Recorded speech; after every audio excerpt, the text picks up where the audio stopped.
A primeira apresentação de hoje será realizada pela Jumile dos Santos Moreira, que discutirá critérios para a construção de abrigos de armazenamento de resíduos. A Jumile é formada em Engenharia Ambiental pela Escola Politécnica da USP no ano de 2014. Ela trabalha como engenheira ambiental na Pró-Reitoria de Planejamento da Unifesp desde 2014. Atualmente, ela é graduanda em Ciências Sociais pela Faculdade de Filosofia, Letras e Ciências Humanas da USP. Jumile, quando você quiser, pode iniciar sua palestra. Muito obrigado. Boa noite. Então, o Cássio aí já me apresentou. Eu trabalho na Pró-Reitoria de Planejamento da Unifesp.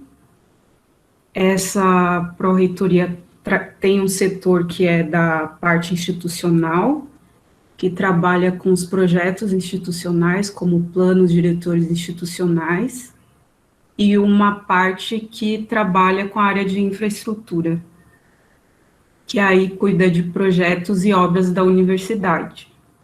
Eu trabalho nessa parte de infraestrutura, e eu vim aqui falar um pouco a respeito do armazenamento de resíduos, uma das etapas do gerenciamento de resíduos sólidos. Então, o armazenamento de resíduos, eu acho que é importante frisar que ele é temporário. Então, o abrigo de resíduos, ele não é um almoxarifado. Ele responde a um fluxo de gerenciamento, né? Então, vai ter um momento que ele vai ser esvaziado, que você vai ter que fazer a higienização, a limpeza, né? Obedece a uma frequência de coleta também.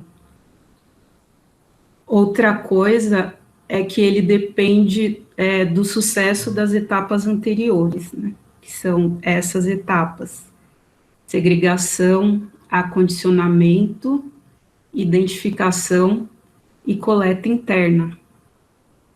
Então, é como também se ele fosse uma articulação entre as etapas internas do gerenciamento na instituição e as etapas externas, que são a coleta e a destinação final.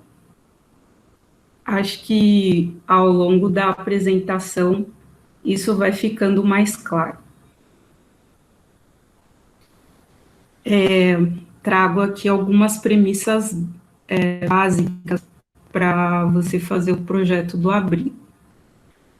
Então, você tem que se atentar à frequência de coleta, que é uma das coisas básicas. Você tem que ter um inventário aí de pelo menos, o ideal, né, que seria de pelo menos 1 ano, para você conseguir captar as sazonalidades da geração de resíduos, o tipo, a quantidade, em que época produz, quais são os picos, quando se produz menos, que aí você vai conseguir fazer um dimensionamento de um abrigo mais de acordo com as suas necessidades. O tamanho dos contentores também, muito importante. A facilidade de acesso ao abrigo, então, a facilidade de entrada de caminhão coletor, a facilidade da coleta, de depois você passar da coleta interna para o abrigo, de passar os contentores, de passar os carrinhos de coleta interna. Infraestruturas próximas. Então, também você pode, uma das coisas que aconteceu na universidade de fazer abrigo e estar próximo de cabine primária de energia elétrica. Aí você não pode fazer próximo porque você vai obstruir e daí você não vai fazer a manutenção adequada da cabine, né? Também está próximo de gerador, também não, então você tem que se atentar a essas coisas. Além disso, se tem infraestrutura de água próxima, infraestrutura de esgoto, iluminação, O tipo de resíduo gerado também, porque cada tipo de resíduo vai ter uma legislação específica a ser atendida. Prestar atenção se o abrigo vai estar localizado na circulação intensa de veículos e de pessoas. Também não é bom que ele fique um pouco mais isolado, né? Se atentar para a vizinhança, às vezes também a pessoa quer projetar um abrigo que ele abre para a rua. E no caso das instituições, pelo menos da nossa, o caminhão coletor ele tem que entrar dentro da instituição e fazer essa coleta. Ou então ter uma baia de aproximação, algo assim. A drenagem também é muito importante, porque você não pode colocar o abrigo em locais que tenham inundações, né, que estejam sujeitos a enchentes. Então, também tem que prestar atenção nisso. O abrigo de resíduos, o que eu acho também é que ele não é desejado pela maioria das pessoas, porque é como se os trabalhadores da limpeza pegassem os seus resíduos e daí você esquece dele, você não quer mais saber das outras etapas de gerenciamento. Então, se tem um edifício novo, aí quem está projetando vai lá e fala que o abrigo parece uma protuberância que vai atrapalhar a harmonização do projeto. Se é um prédio que já existe, aí tem aquela disputa por espaço, aí nunca quer que... Sempre tem outras coisas mais importantes, né?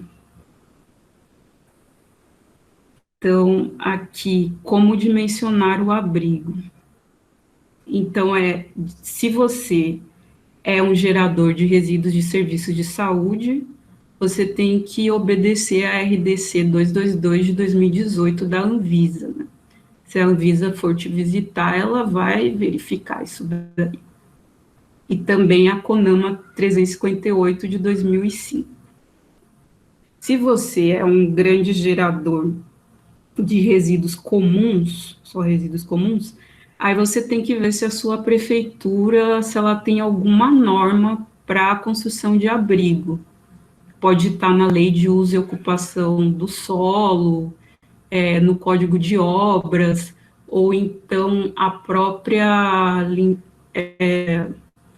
empresa de limpeza municipal, no caso daqui a Anlurb, pode te dar algum regramento. Em São Paulo, pelo menos na lei de uso e ocupação do solo, eu não cheguei a ver isso. Eu só vi lá que ainda está escrito depósito de resíduos, aí está escrito abrigo de resíduos, e não fala nada de dimensionamento. O meu amigo, que é da Prefeitura de Santo André, lá na lei de uso e ocupação do solo, tem exatamente como você deve projetar o seu abrigo para resíduos comuns, para fazer a coleta de resíduos comuns. Talvez isso aconteça porque lá a prefeitura faz a coleta de resíduos comuns. Aqui em São Paulo, se você é grande gerador, você tem que contratar a coleta de resíduos comuns. Aqui eu coloquei resíduos eletroeletrônicos, mas, enfim, não tenho norma. Resíduos químicos, você pode usar RDC 222, obedecer a RDC 222, e também a NBR 2235, que fala de armazenamento de resíduos perigosos. Além disso, tem essa norma da CETESB, que é exatamente para gerenciamento de resíduos químicos provenientes de resíduos de serviços de saúde. Para resíduos da construção civil, você tem o gerenciamento, mas não fala exatamente do armazenamento, a CONAMA 307 de 2002.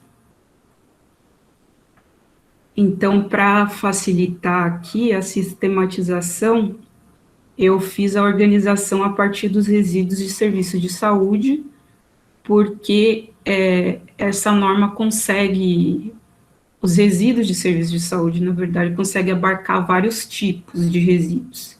Então, achei que ficaria melhor a sistematização. Segundo a RDC, definem-se como geradores de resíduos de serviço de saúde todos os serviços cujas atividades estejam relacionadas com atenção à saúde humana ou animal. Então, temos no grupo A os resíduos biológicos, no grupo B os resíduos químicos, no grupo C os resíduos radioativos, tem um risco físico, no grupo D temos os resíduos comuns, aí seria, você gerencia o resíduo sem risco, e no grupo E a gente tem os materiais perfuro-cortantes ou escarificantes. Bom, aqui eu trago um esquema de abrigo que foi feito pela empresa MPS no plano diretor de infraestrutura do nosso campus São Paulo. Então, esse esquema de abrigo, ele serve aos grupos A, os biológicos, exceto os que precisam de refrigeração, o grupo D, resíduo comum, e o grupo E, que são os perfuro-cortantes.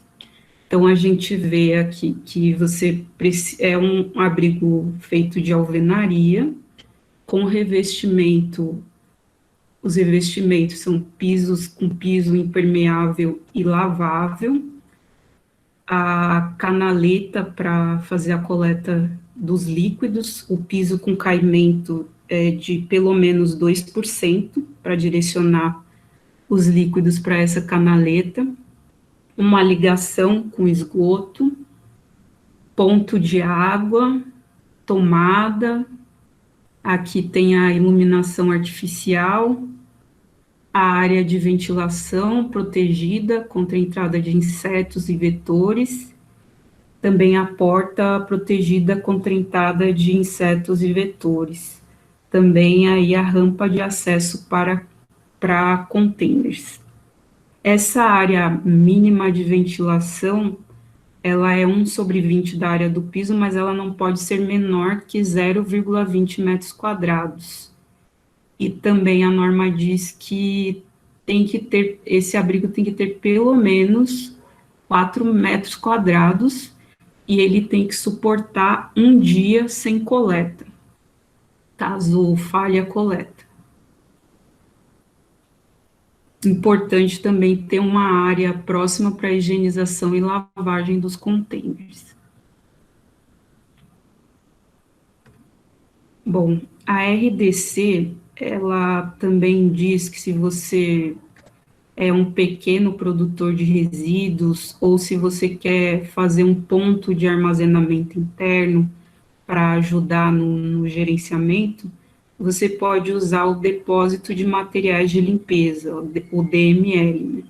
E aqui ele tem e é para o grupo A e D, e aqui ele tem uma característica muito parecida com o esquema do abrigo anterior.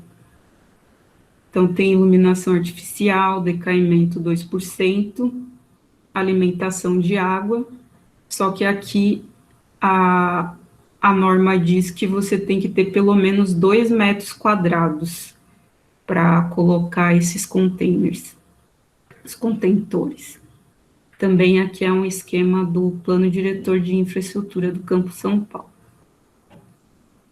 Aqui mais uma ilustração. Uma coisa que esqueci de falar que essa ilustração mostra é que o grupo A e eles podem ser armazenados no mesmo lugar, né, na mesma baia, né? Aqui é um projeto que foi um projeto que a gente fez em um dos nossos edifícios para abrigo de resíduos comuns. E aqui é só para dar um exemplo, como a gente pensou o trajeto do caminhão coletor, o trajeto que o contentor poderia fazer, se onde estava o ponto de água mais próximo, o que é que a gente ia ter que modificar na infraestrutura. Enfim, consultamos também várias pessoas, né, responsáveis pela administração do prédio, para ver se elas estavam de acordo. Aqui, só aprofundando o projeto, que seriam os 4 contentores, a elevação, aqui os elementos vazados, né, o cobogó para entrada de ventilação. Aí aqui é mais um outro projeto de um outro campus também, que também é resíduos comuns. Não dá para ver direito, mas tem uma parte que está reservada para compostagem, uma parte para resíduos orgânicos, aí outras mais compartimentos de recicláveis, e uma outra parte para resíduos eletroeletrônicos e lâmpadas fluorescentes. Aí aqui uma visão melhor. Aqui traz o detalhe da área de lavagem também. Bom, aqui entro nos resíduos químicos. Também é uma ilustração do plano diretor de infraestrutura do Campo São Paulo. O sucesso do armazenamento de resíduos químicos, ele depende muito, assim, das etapas anteriores.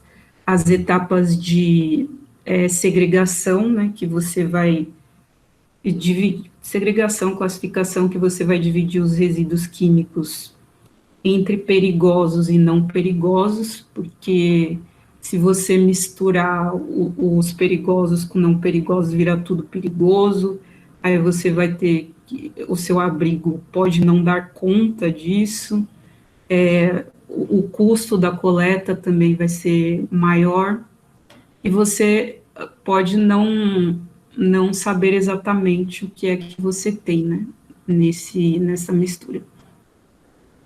Uma outra etapa que é importante é a identificação que é pelo método GHS, da ANR número 26. Então, você tem que fazer a rotulagem adequada, porque quando chegar aqui no abrigo, você vai ter que dispor os resíduos de acordo com a compatibilidade entre eles, né? Para não dar reações inesperadas.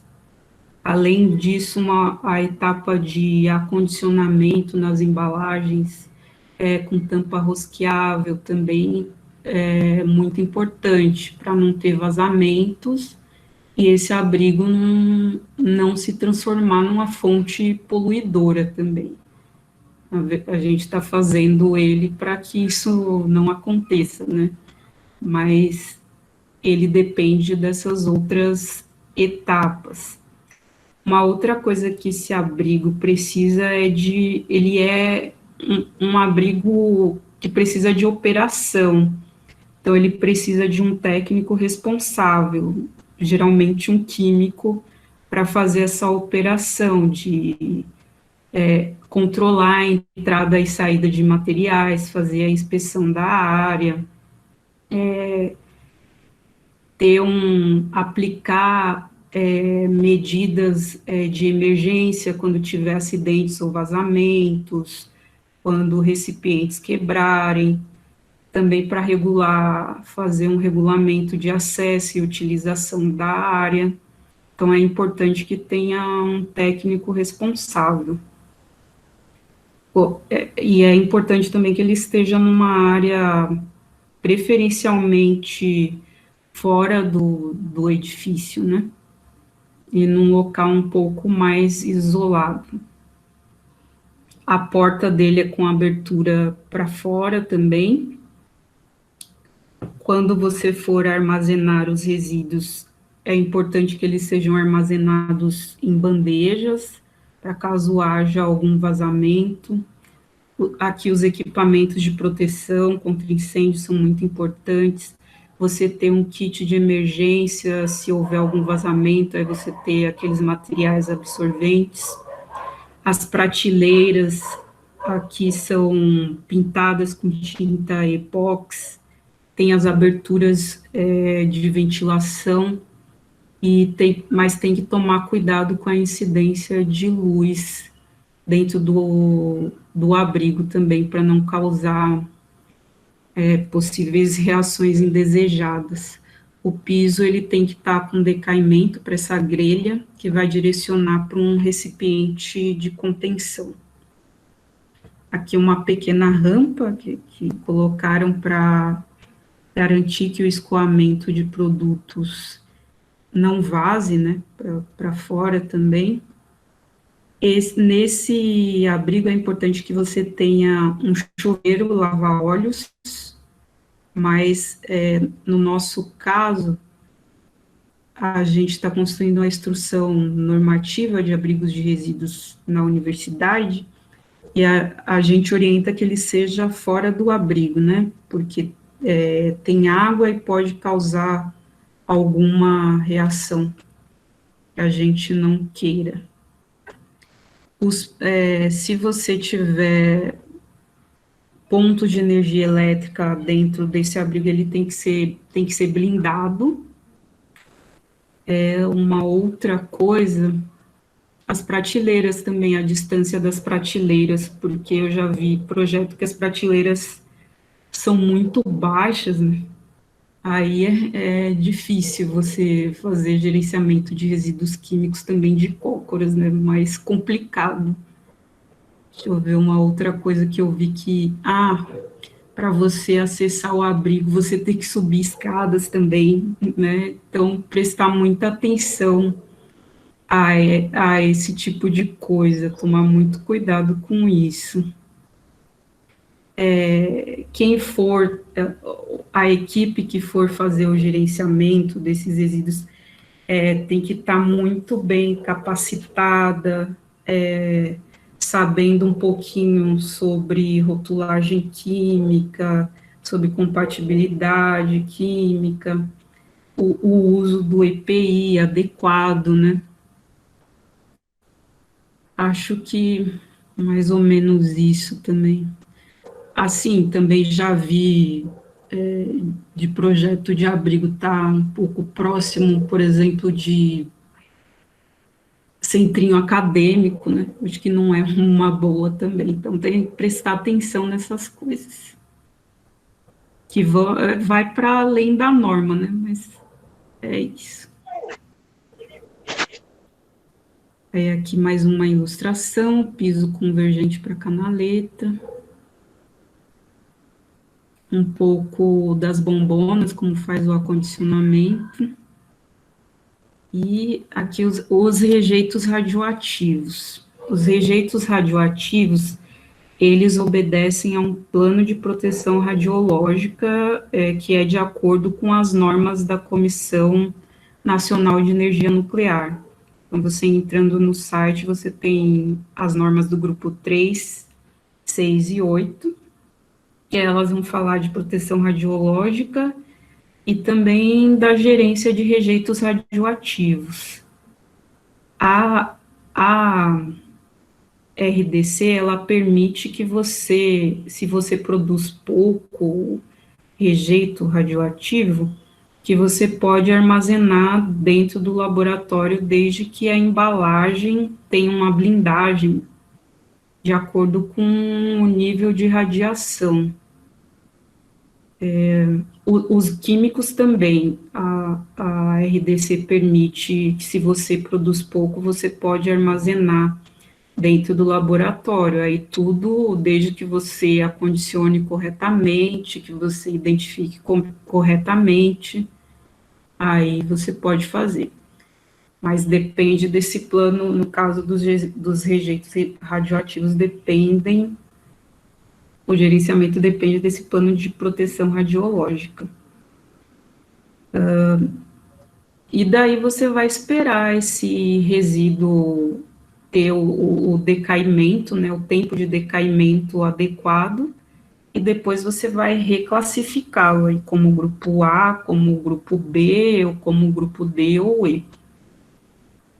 Então, se for também um rejeito radioativo que é de fácil putrefação, você vai ter que armazenar sob refrigeração. que um outro ponto que eu deveria falar. Aqui eu peguei essas imagens do grupo de proteção radiológica da USP. Então, são resíduos bem acondicionados,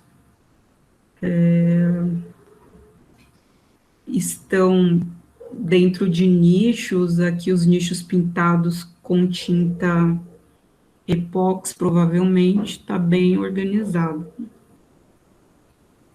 Aí aqui são, acho que armazenamentos da Senem, aí são maiores,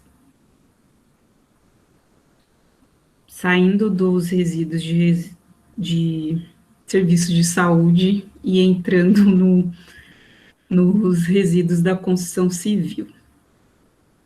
Então, os resíduos da construção civil, o A e a classe A e B, eles são recicláveis.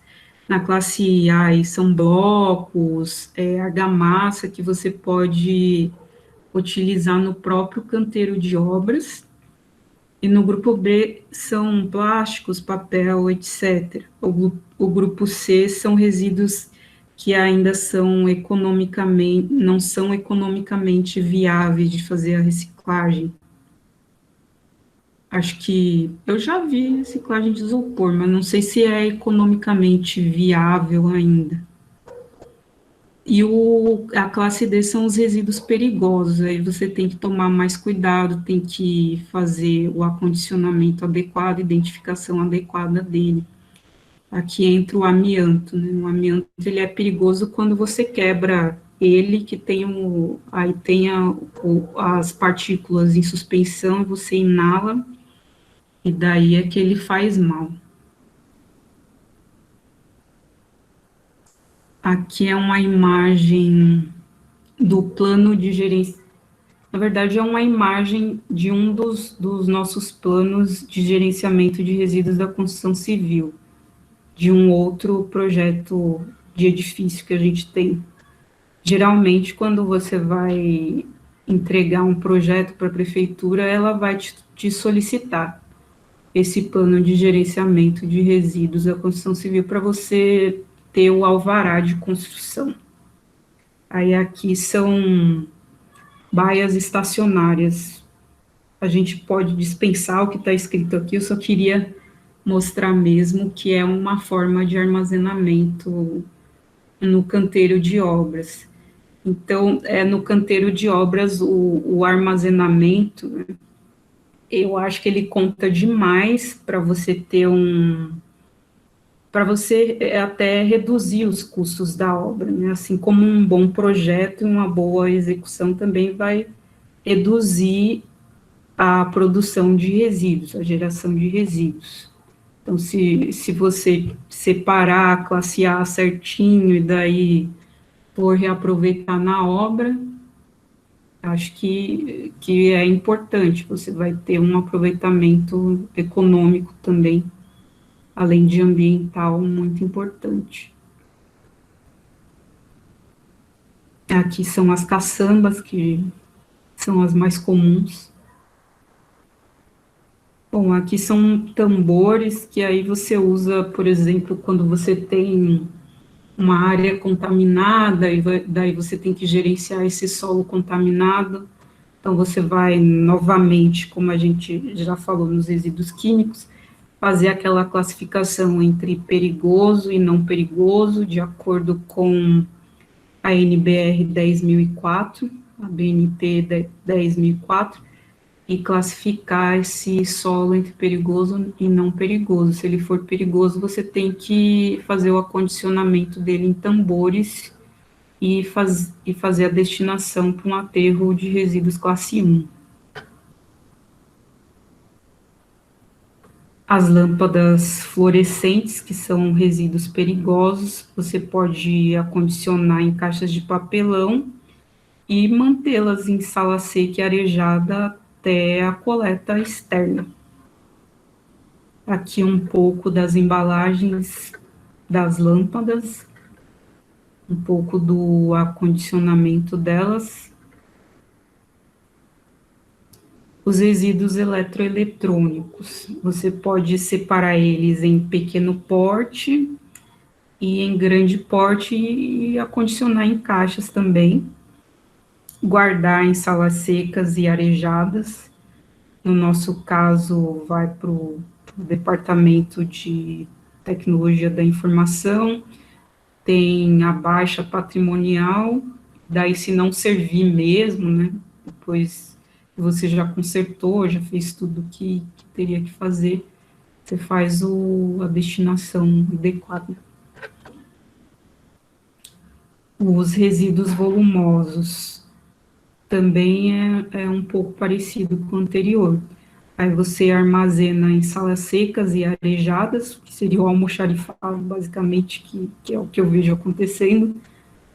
Você vai fazer o conserto, vai reaproveitar, vai doar, então tem muita troca desses móveis entre os campi, né? E a gente também recebe muita doação externa, até também da Receita Federal, de outros órgãos. Aí, se realmente não for mais usada, a baixa patrimonial e você faz o desmonte ali em algumas peças e direciona para a cooperativa de reciclagem. É isso, gente. Obrigada. Aí tá meu e-mail.